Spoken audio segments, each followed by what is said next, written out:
In this video, I am going to show you how to make a typical Filipino breakfast, the Filipino version of chicken congee called Arroz Caldo.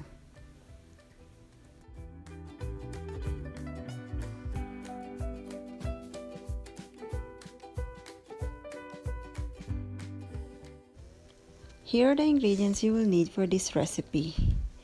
You are going to need a pound of chicken, about half a kilo, and sliced bite size.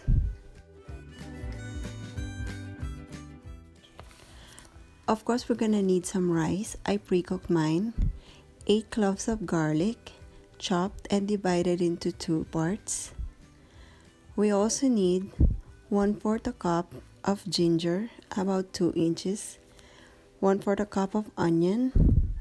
We're also gonna need 2 cups of chicken broth,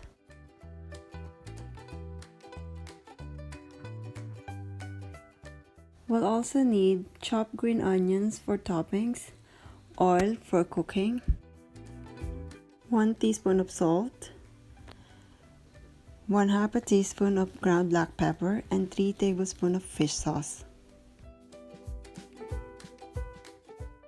You'll also need 3 to 4 cups of water depending on how creamy you want the soup. I'm also using a tablespoon of safflower to give the Arroz Caldo a nice color.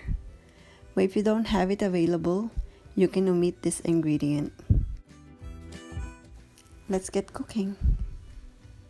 Using the oil, we are going to fry half of the garlic that we have divided, and we're gonna use this as a topping to our soup along with the green onion.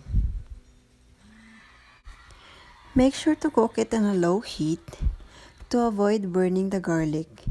We just want it light brown and crispy.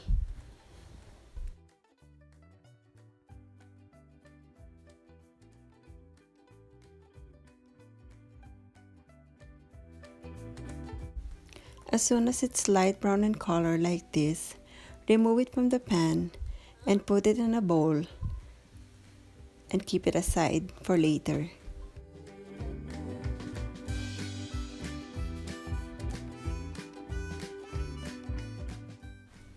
Now let's cook the Arroz Caldo. In the same pan, put some oil and saute the garlic. This takes just a few minutes. Then in the onions. I'm using yellow onions in this recipe. We have to cook the onion until it's translucent. Then we'll add the ginger. Just cook the ginger for about 2 to 3 minutes and then add in the chicken.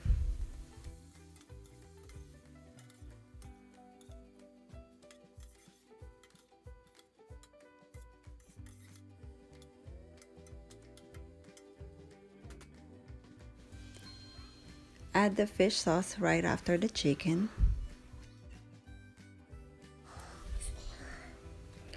Cover it and cook for about 2 to 3 minutes more.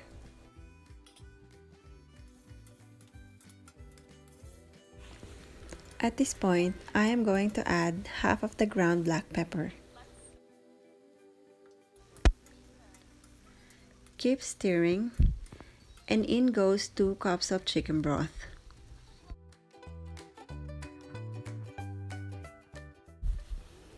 And the 3 cups of water as well.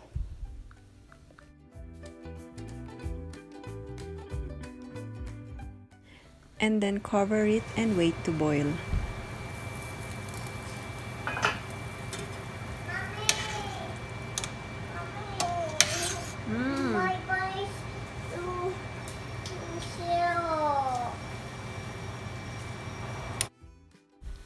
As soon as it starts boiling, we're gonna add in the rice. I find using cooked rice is much easier for lesser cooking time. Keep stirring and try to separate the rice from sticking together.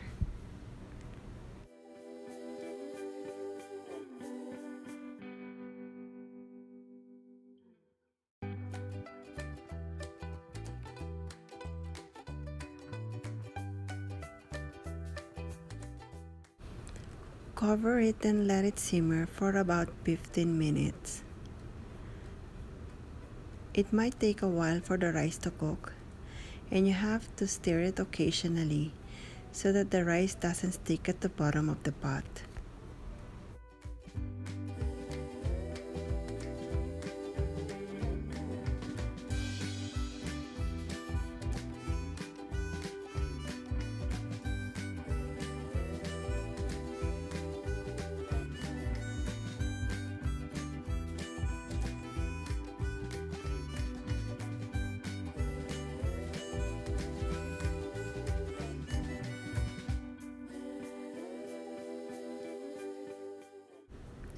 As soon as the rice looks a bit mushy, you can turn off the heat.